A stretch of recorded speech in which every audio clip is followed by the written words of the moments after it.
ये आज जो कैबिनेट में शिक्षा विभाग से संबंधित जो महत्वपूर्ण निर्णय लिए गए हैं उसकी जानकारी देने के लिए मैं आर के महाजन मुख्य सचिव शिक्षा विभाग और मेरे साथ सिद्धार्थ जी हैं, प्रिंसिपल सेक्रेटरी फाइनेंस हैं। तो आज कैबिनेट में ये निर्णय लिया गया है कि माननीय मुख्यमंत्री जी के द्वारा स्वतंत्रता दिवस पर ये घोषणा की गई थी कि राज्य के पंचायती राज संस्थान एवं नगर निकाय के शिक्षकों की सेवा शर्तों में सुधार किया जाएगा और इस संबंध में सेवा शर्त नियमावली शीघ्र लागू की जाएगी।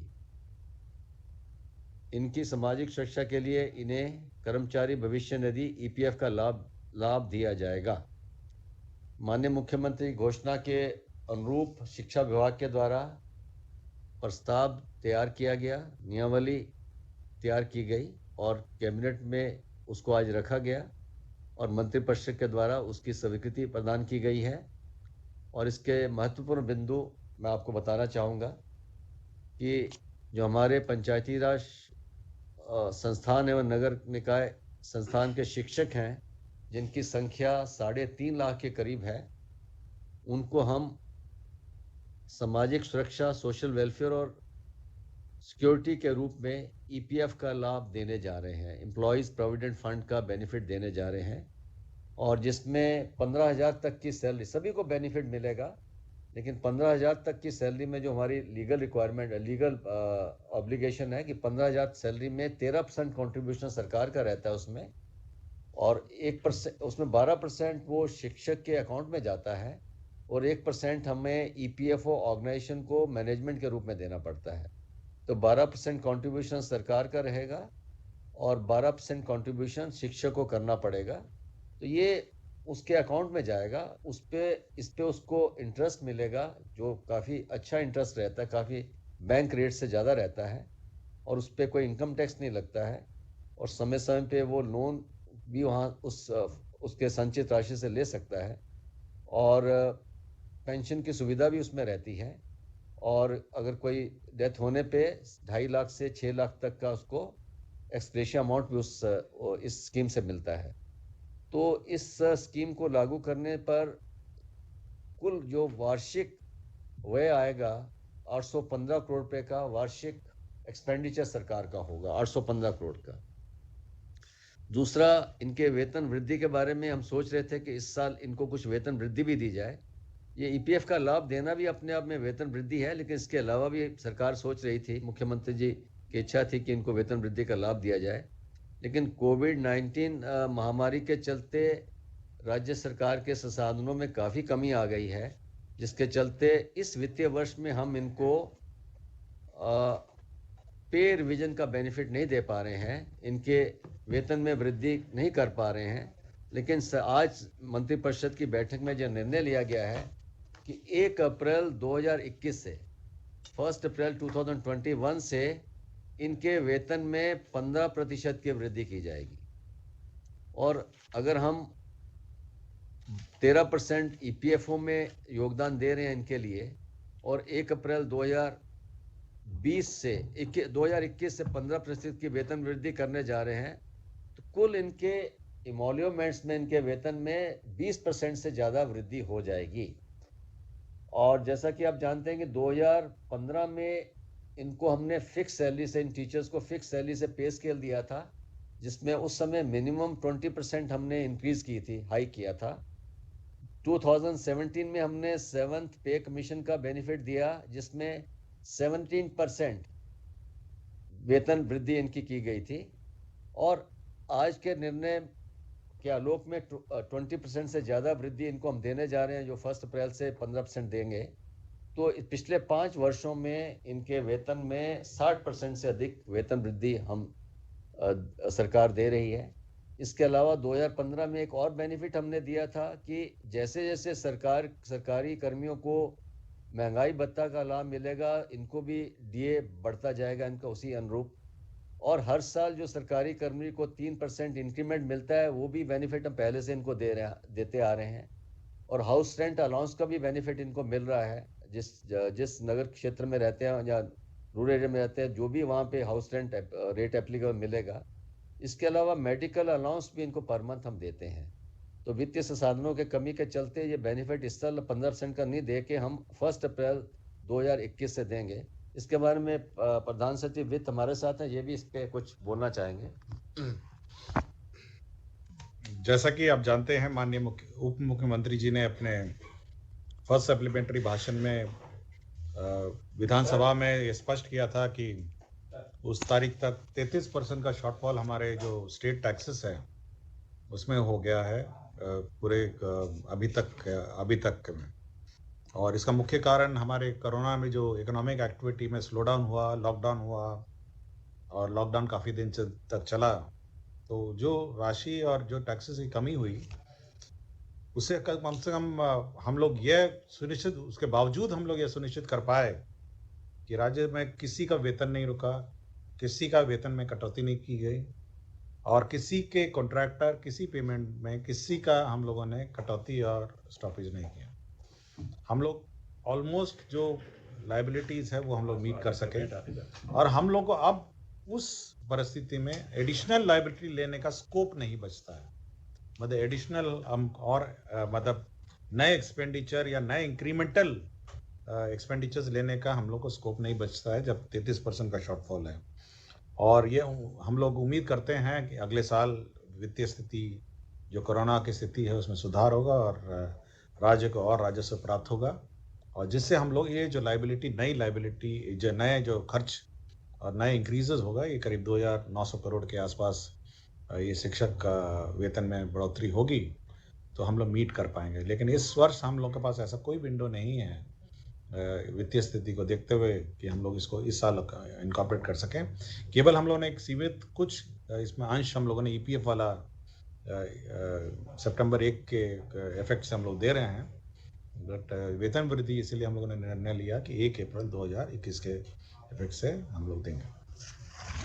तो जो वेतन वृद्धि के फलस्वरूप प्रति वर्ष लगभग 1950 करोड़ रुपए का अतिरिक्त एक्सपेंडिचर सरकार पे आएगा और 815 करोड़ रुपया ईपीएफ लाभ देने से आएगा। तो कुल सरकार की जो अतिरिक्त फाइनेंशियल बर्डन सरकार पे पड़ेगा वो 2765 करोड़ रुपए का पड़ेगा।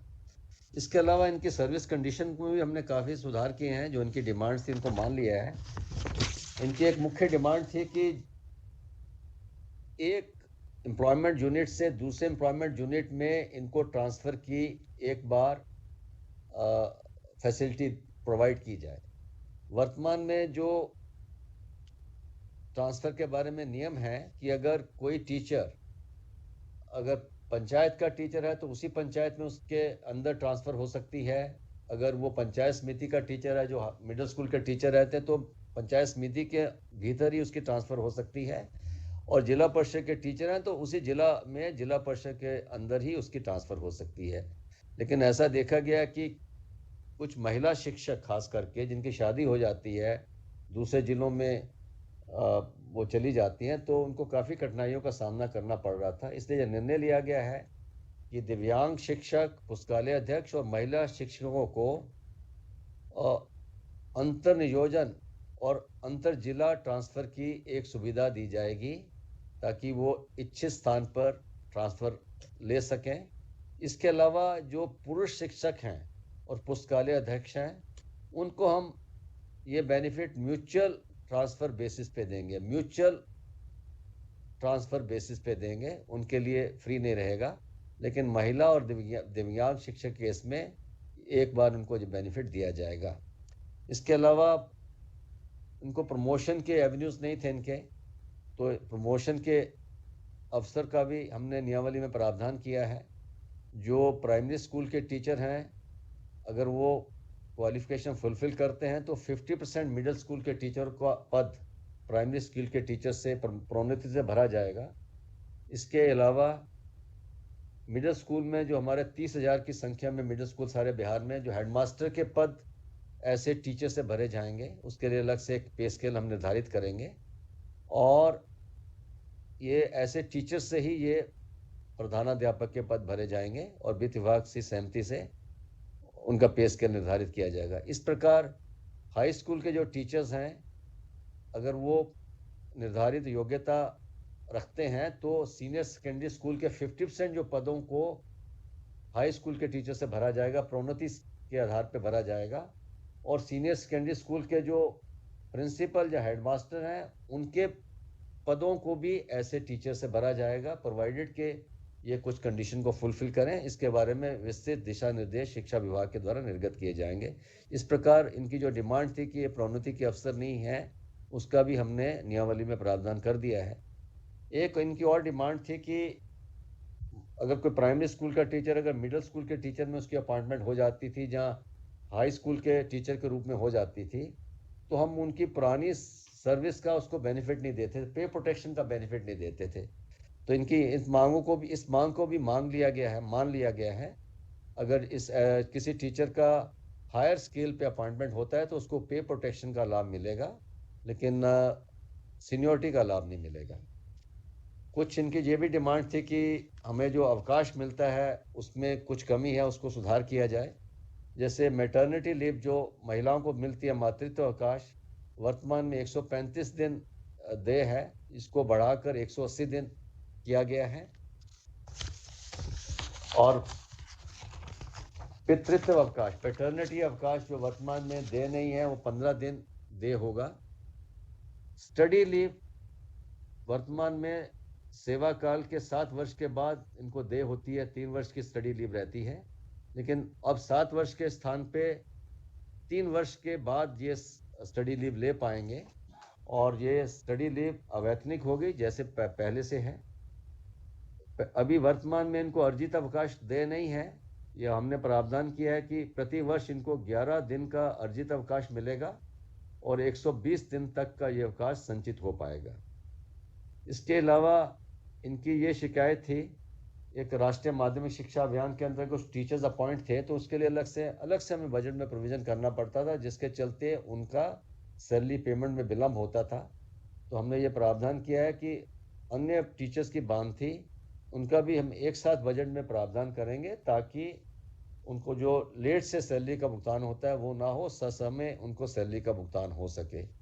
एक इनकी और डिमांड थी कि टीचर्स के डेथ होने पे वर्तमान ये प्रावधान है कि उनके जो आश्रित हैं उनको टीचर के रूप में ही अनुकंपा की सेवा का लाभ मिलेगा, और टीचर के रूप में अनुकंपा का सेवा का लाभ लेने के लिए मिनिमम जो उसकी क्वालिफिकेशन होती है, इंटर होना चाहिए, डिप्लोमा इन एलिमेंट्री एजुकेशन होना चाहिए और टीटी पास होना चाहिए। तो ये आश्रित थे, ये सारी कंडीशन फुलफिल नहीं कर पाते थे, जिसके चलते अनुकंपा का लाभ नहीं मिल पा रहा था।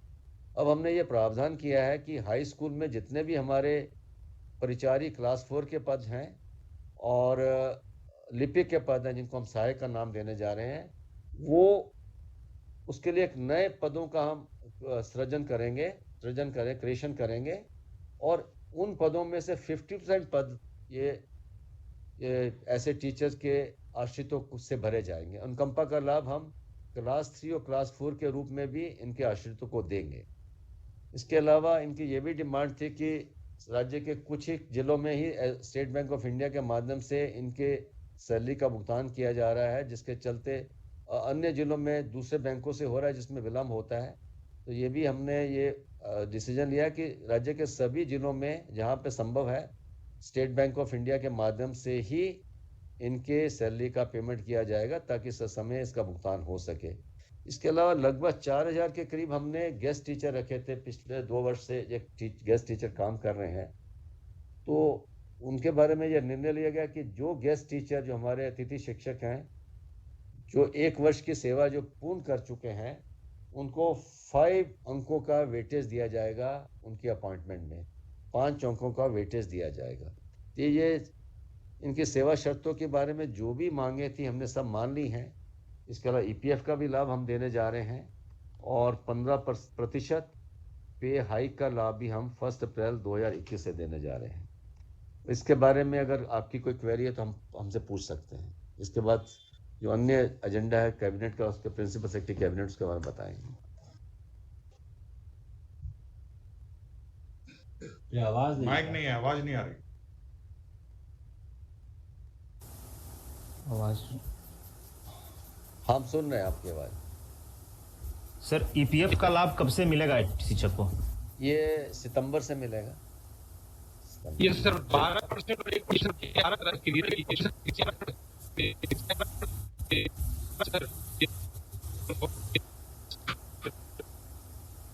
आवाज कट रही है आपकी, आवाज कट 1% की बात करें सर, 12% नहीं, उसमें ऐसा है कि ईपीएफ का जो भी हम बेनिफिट देते हैं उसमें सरकार का कंट्रीब्यूशन रहता है 13%। तो 13% में 12% तो शिक्षक के अकाउंट में जाता है और 1% वो ईपीएफ जो ऑर्गेनाइजेशन है वो लेती है एडमिनिस्ट्रेटिव एक्सपेंसेस के रूप में। ये 13% ही हमसे लिया जाएगा, लेकिन 12% शिक्षक के खाता में जाएगा और 1% वो ईपीएफओ जो ऑर्गेनाइजेशन उसको हमें देना पड़ता है। ये जो आश्रितों को आप लोग देने वाले हैं, नए पद सृजन करने वाले हैं, क्या इसी साल हो जाएगा या फिर नहीं, ये ऑलरेडी आज हमने इसके लिए अलग से एक नियमावली का अनुमोदन हो गया है और ये इमीडिएट होगा, इमीडिएट इफेक्ट से होगा, इसका तुरंत लाभ मिलेगा। और जो पुराने टीचर्स जिनकी डेथ हो गई है, उनके आश्रित जो शिक्षक नहीं बन पा रहे हैं क्योंकि शिक्षक की योग्यता धारण नहीं करते हैं, उनको भी ये बेनिफिट मिलेगा। ऐसे काफ़ी संख्या में ऐसे टीचर्स हैं जिनके डिपेंडेंट्स को हम किसी तरह का अनुकंपा का लाभ नहीं दे पा रहे हैं क्योंकि वो टीचर की योग्यता का नहीं रखते हैं। तो ऐसे लगता है कि हज़ारों की संख्या में ऐसे डिपेंडेंट्स हैं जिनको ये आज के डिसीजन से उनको जो बेनिफिट मिल पाएगा। अगर कोई मैट्रिक है तो उसको हम परिचारी के रूप में रखेंगे, अगर कोई इंटर पास है तो उसको हम सहायक के रूप में हाई स्कूल में रखेंगे।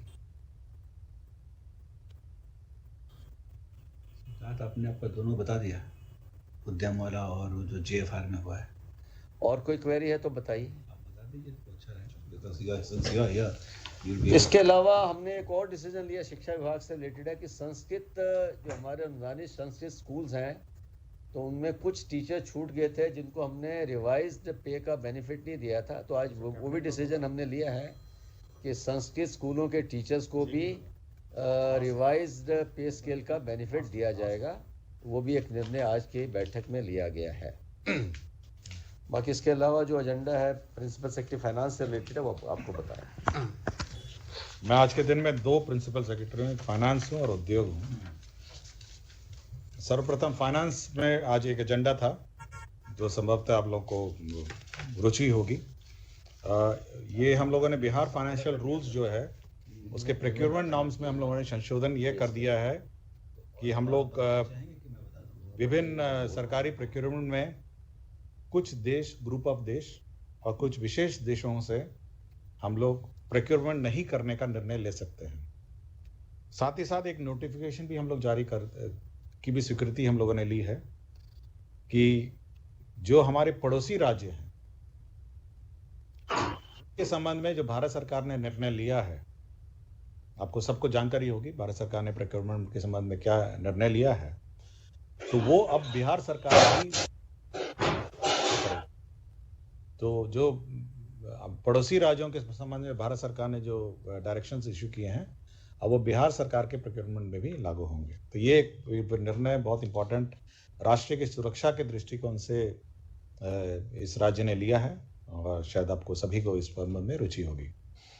दूसरा ये है जो उद्योग का है, उद्योग के संबंध में एक बहुत महत्वपूर्ण आज निर्णय हुआ है जिसमें हम लोग अपने जो राज्य के उपक्रम हैं, joint state public sector enterprises हैं, वो सभी जॉइंट वेंचर बनाएंगे प्राइवेट कंपनीज के साथ। ये बहुत ही एक नई पहल है और आपको जानकारी होगी बहुत सारे बड़े बड़े जो कंपनियां आज हैं ये शुरू में कुछ राज्यों के जॉइंट वेंचर से ही बनी थी। जो जॉइंट वेंचर में भवन निर्माण निगम हो सकते हैं के साथ हो सकता है, ऊर्जा के कॉर्पोरेशन हो सकते हैं, पथ निर्माण निगम है, पुल निगम है और विभिन्न सारे है, आपके हेल्थ के कॉर्पोरेशन है, एजुकेशन के कॉर्पोरेशन है। तो इसमें 3 प्रकार के जॉइंट वेंचर होंगे। पहला जॉइंट वेंचर जिसमें बियाडा के साथ होगा, जिसमें बियाडा अपना भूमि को लोन के रूप में उपलब्ध कराएगा, जॉइंट वेंचर में रहेगा भी और भूमि को लोन के रूप में उपलब्ध कराएगा जॉइंट वेंचर को। दूसरा है भूमि बियाडा के साथ होगा, भूमि को वो इक्विटी के रूप में उपलब्ध कराएगा। और तीसरा ये है कि बियाडा की भूमि इक्विटी के रूप में रहेगी और हमारे जितने पब्लिक सेक्टर एंटरप्राइजेस हैं, भवन निगम है, पथ निर्माण निगम है, एजुकेशन हेल्थ के कॉर्पोरेशन हैं, ये सब अपनी अपनी पूंजी जॉइंट वेंचर में रखेंगे। ये जॉइंट वेंचर में राज्य सरकार के जो उपक्रम है उसका पार्टिसिपेशन 49% से कम रहेगा। मतलब ये है कि जो भी जॉइंट वेंचर बनेगी वो प्राइवेट कंपनी बनेगी। इसमें देश के सबसे टॉप 10 जो टर्नओवर वाली कंपनियां वो पार्टिसिपेट कर सकेंगी, और देश में जो टॉप 10 मार्केट शेयर जिसका है, आप देखते होंगे जैसे फूड प्रोसेसिंग सबसे 10 टॉप 10 कंपनियां वो पार्टिसिपेट कर सकेंगी, या 10 टॉप 10 जिसका मार्केट शेयर है वो पार्टिसिपेट कर सकेंगी। और इसके माध्यम से हमारे राज्य के कंपनियों के साथ जॉइंट वेंचर, जैसे उदाहरण स्वरूप मैं आपको बता सकता हूँ, जैसे हेल्थ कॉर्पोरेशन है, तो विभिन्न हेल्थ की कंपनियां हैं, बड़ी टॉप 10 है, हो सकता है वेंटिलेटर मैन्युफैक्चरर सही या कोई मतलब मेजर बड़ी कंपनियां ही सही, तो वो जॉइंट वेंचर कर सकती हैं। उसी तरह भवन निर्माण निगम है, हो सकता है टाइल्स की कंपनी हो सकता है इलेक्ट्रिकल फिटिंग्स की कंपनियां हो, तो ये सारी कंपनियों के साथ अब राज्य में जॉइंट वेंचर हो सकेगा। और ये जॉइंट वेंचर कंपनी में जो क्लियरेंसेस हैं और भूमि की व्यवस्था राज्य की कंपनियां करेंगी। तो आप समझ सकते हैं कि राज्य की कंपनियां अपना पैसा भी लगाएगी, क्लियरेंसेस भी दिलाएगी, ज़मीन भी दिलाएगी, और ये प्राइवेट कंपनियां जॉइंट वेंचर के रूप में आकर अपने ही ब्रांड में मैन्युफैक्चर करेंगी और राज्य में उद्योग लगाएंगी। तो मेरे ख्याल से इस जो लोग कहते हैं कि उद्योग का माहौल, मेरे विचार से इस इंटरवेंशन से राज्य में बड़ी कंपनियों के आने के द्वार अब सरल और सुगम हो जाएंगे। किसी को कुछ दोनों मामलों में पूछना हो तो पूछिए।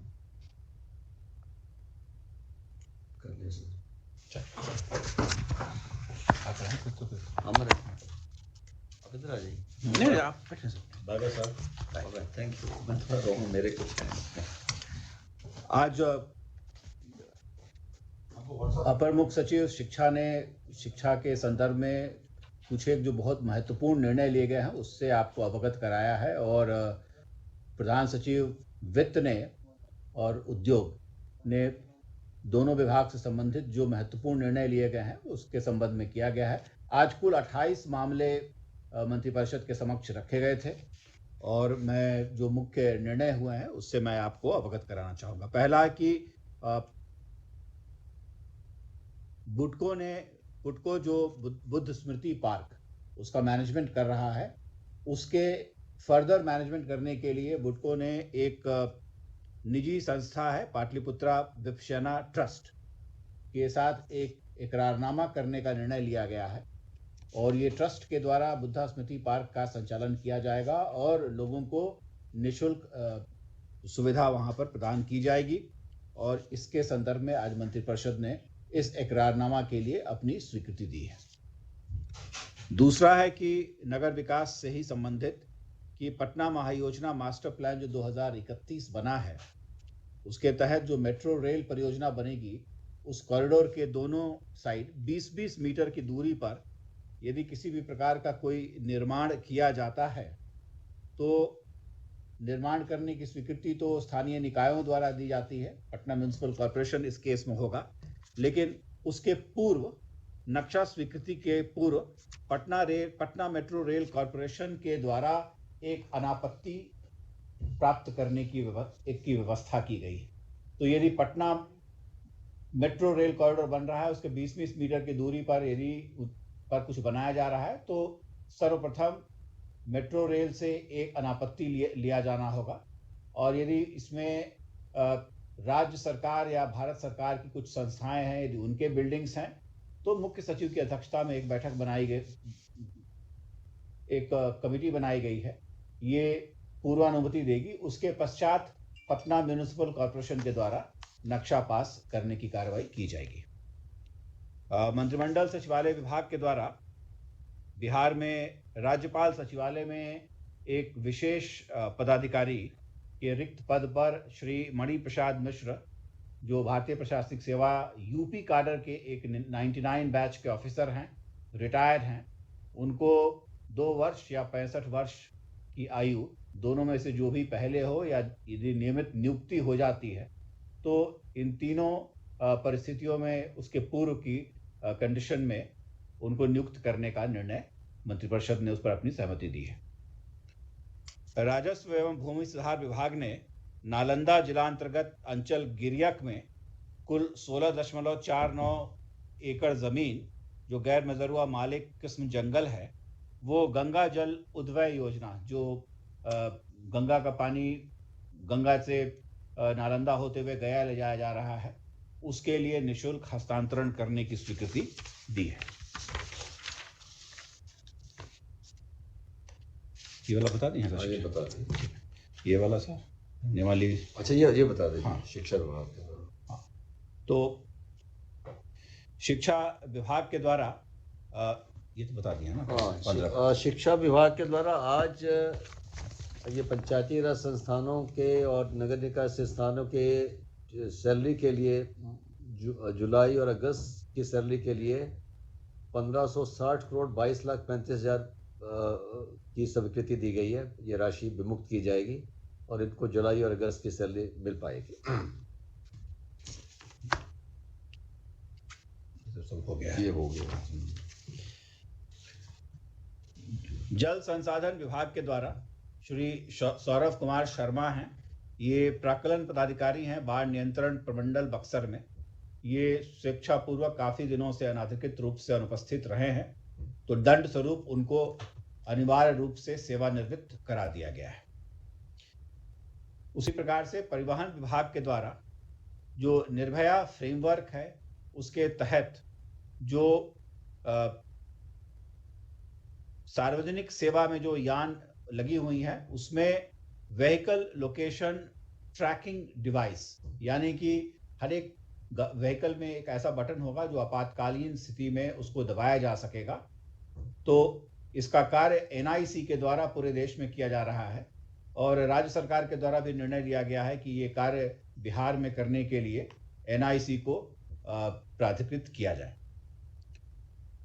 सामान्य प्रशासन विभाग ने बिहार उत्कृष्ट खिलाड़ियों की नियुक्ति में जो नियमावली है उसमें संशोधन किया है और उसी प्रकार से बिहार न्यायिक सेवा नियमावली 2020 की भी स्वीकृति आज मंत्रिपरिषद के द्वारा दी गई है। स्टूडेंट क्रेडिट कार्ड योजना के तहत जो एजेंसी इस कार्य को कर रही थी, उसका इकरारनामा रद्द कर दिया गया है और तत्काल निर्णय ये लिया गया है कि बिहार राज्य शैक्षणिक आधारभूत संरचना विकास निगम लिमिटेड उस कार्य को जब तक नई एजेंसी बहाल नहीं हो जाती है तब तक ये करेगी, इस पर निर्णय हुआ है। उसी प्रकार से बिहार में के वैशाली जिले में एक प्राइवेट यूनिवर्सिटी है, डॉक्टर सीवी रमन विश्वविद्यालय, उसको स्थायी रूप से उसके स्थापना और संचालन की अनुमति आज मंत्रिपरिषद के द्वारा प्रदान की गई है।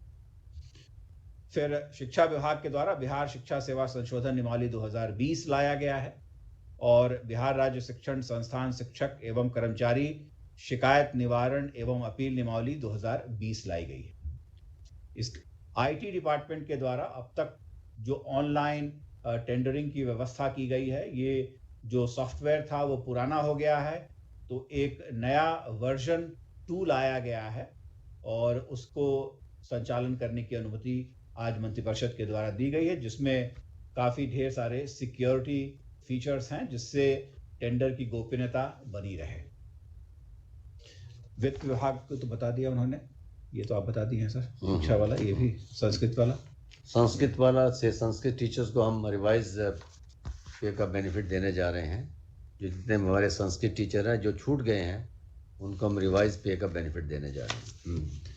फिर जल संसाधन विभाग के द्वारा तकनीकी परामर्श के लिए एक गैर संवर्गीय पद को सृजित किया गया है और उस पद पर तत्काल श्री अंजनी कुमार सिंह जो सेवानिवृत्त अभियंता प्रमुख हैं, उनको उस पद पर 1 वर्ष के लिए नियुक्त करने की स्वीकृति मंत्रिपरिषद के द्वारा दी गई है। स्वास्थ्य विभाग के द्वारा निर्णय लिया गया है कि जो भी व्यक्ति प्लाज्मा कोविड-19 के इलाज के लिए दान स्वरूप देता है, उसे स्वास्थ्य विभाग की ओर से 5,000 रुपये दिए जाएंगे ताकि ट्रैवलिंग एक्सपेंसेस और अन्य एक्सपेंसेस उसका कवर हो सके। तो ये काफ़ी अच्छा निर्णय लिया है। नगर विकास आवास विभाग के द्वारा एक Bihar mobile tower optical fibre cables और उससे जो संबंधित दूर संचार की अवसंरचना नियमावली है, उसके प्रारूप पर आज कैबिनेट ने स्वीकृति दी है। इसी प्रकार से सीवान जिले में जो भारत सरकार के द्वारा 5 मेडिकल कॉलेजेस दिए गए थे, उसमें सीवान जिले में के मैरवा में मेडिकल कॉलेज अस्पताल और उसके साथ में बीएससी नर्सिंग कॉलेज और छात्रावास के लिए मंत्रिपरिषद के द्वारा 568 करोड़ रुपए की प्रशासनिक स्वीकृति दी गई है। तो ये आज कुल 28 मामले ऐसे हैं जिस पर मंत्रिपरिषद के द्वारा निर्णय लिया गया है। और मैं एक बार फिर आप लोगों से मुखातिब हो रहा हूं, तो मैं आप सब लोगों को हेलो भी कहना चाहूँगा और ये भी कहना चाहूँगा कि इस कोविड के समय में आप अपना विशेष रूप से ख्याल रखें और अपने आप को सुरक्षित रखें। धन्यवाद। कोई सवाल तो नहीं, पूछ लीजिए। यदि किसी के पास ऐसा कोई प्रश्न हो तो आप पूछ सकते हैं, अन्यथा हम आज की जो प्रेस ब्रीफिंग को समाप्त करना चाहेंगे। Thank you very much. Press